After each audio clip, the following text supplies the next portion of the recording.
Hi, this is Walter Stone, and this lesson is about rational exponents. And we're going to use rational exponents to help us understand more about radical notation. And sometimes we'll see rational exponents with that help define a function, and sometimes we'll see radicals that help define a function. So let's observe that if I take 3 to the 1/2 power, by the power to a power rule, we multiply the powers. So 1/2 times 2 is 1. So this ends up being 3 to the first power, which is 3. And we can also see that the square root of 3 squared is the square root of 3 times the square root of 3, which is the square root of 9, which is also 3. So 3 to the 1/2 squared is the same as the square root of 3 squared. So what we can say here is that 3 raised to the 1/2 power is equivalent to the square root of 3. So there's a neat definition we can use. So if we have a to the 1 over n power, if the nth root of a represents a real number where n is bigger than or equal to 2, and n has to be an integer, then a to the 1 over n power is equivalent to the nth root of a. And also a to the negative 1 over n we can write as 1 over a to the 1 over n as a positive exponent, and that would be 1 over the nth root of a, where a is not equal to 0. So we can use rational exponents to simplify expressions. So translating 64th to the 1/2 power, that's equivalent to the square root of 64, which is 8. So we can say 64 to the 1/2 power is 8. 125 to the 1/3 power, that's the cube root of 125, which is 5. And negative 16 raised to the 1/4 power, well, that's the 4th power of the 4th root of negative 16. And that wouldn't exist if we have a negative radicand. So I wrote it that way, but maybe I should have had that negative 16 in parentheses in order to do this, because if I take the opposite of 16 to the 1/4, that would be the opposite of the 4th root of 16, which is negative 2. So I think I should have put parentheses around there. So that's a note that you might want to take. In order for this to not exist, I think we need parentheses around the negative 16. Negative 27 to the 1/3 power, that's a cube root of negative 27. And because we have an odd index, we can take the cube root of a negative number, and that gives us negative 3. And 64 raised to the negative 1/3 power, to make that a positive power, we'd say 1 over 64 to the 1/3, which is 1 over the cube root of 64, which is 1/4. So just getting the hang of working with these. So I'm already revealing these answers with these try this problems, but what you can do is pause the video, try those out, and then check your work with my work.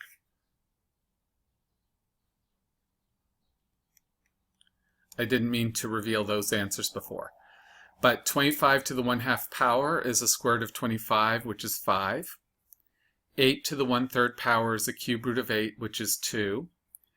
The opposite of 81 to the 1/4 power. So this, I see the opposite symbol in front rather than inside parentheses.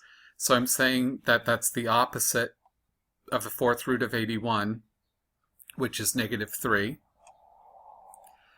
Now the negative is inside the numbers inside parentheses. So this would be the cube root of negative 8, and the cube root of 8 is 2, so the cube root of negative 8 is negative 2. And negative 2 to the 3rd power is negative 8. And 27 to the negative 1/3 power, we can write as 1 over 27 to the 1/3. And 27 to the 1/3 is a cube root of 27. And the cube root of 27 is 3, so that gives us 1/3.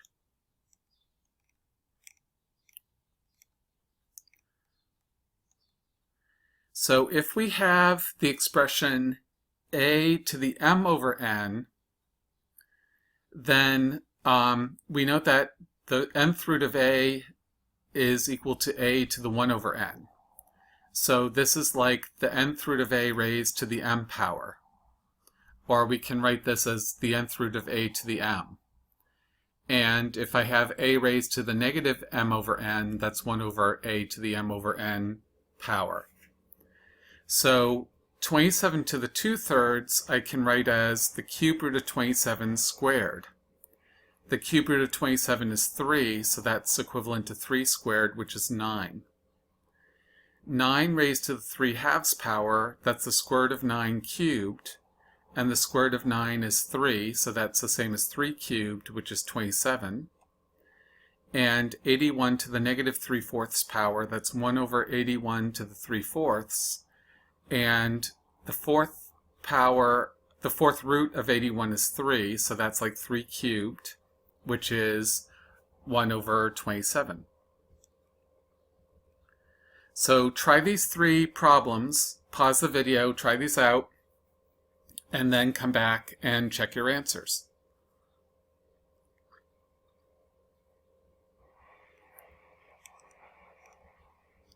So here we have that 27 to the 4/3 power, that's the cube root of 27 to the 4th. The cube root of 27 is 3, so that's like 3 to the 4th, which is 81. And 4 to the 3/2 power, that's the square root of 4 cubed. The square root of 4 is 2, and 2 to the 3rd power is 8. And 32 to the negative 2/5 power, that's like 1 over 32 to the 2/5. That's 1 over the 5th root of 32 squared. The 5th root of 32 is 2, so that's 1 over 2 squared, which is equal to 1/4. So being able to translate back and forth is a really good way of working with these problems. We can also simplify, if we have expressions that are written in this way, we can also go back to our properties of exponents and use those to help us simplify expressions. So if I take 5x to the 1/2 times 7x to the 3/4, I can multiply the 5 and the 7 and the x to the 1/2 with the x to the 3/4, and 5 times 7 is 35. And if I have the same base, I can add the exponents. So I would add 1/2 plus 3/4. 1/2 is 2/4 plus 3/4 is 5/4.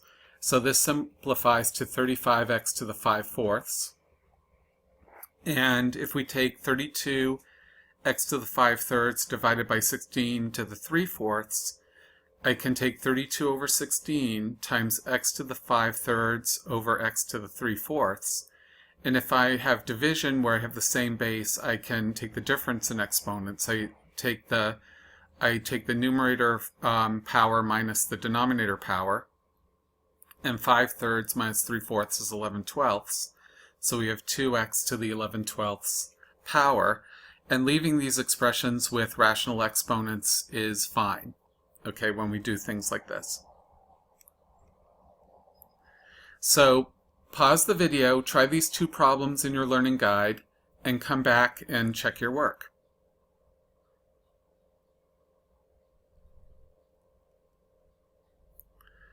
Okay, so here we have 2x to the 4/3 times 5x to the 8/3. So I'm going to have 2 times 5 is 10, and then x to the 4/3 times x to the 8/3. I can add the exponents for the base of x, and I have 12/3, and 12/3 is 4, equivalent to 4, so I have 10x to the 4th, simplified. And then 20x to the 4th over 5x to the 3/2, that's going to be 20 divided by 5, which is 4 actually. Oops, so this should be 4. And 4 minus 3/2 is 5/2, so this should be 4x to the 5/2 power.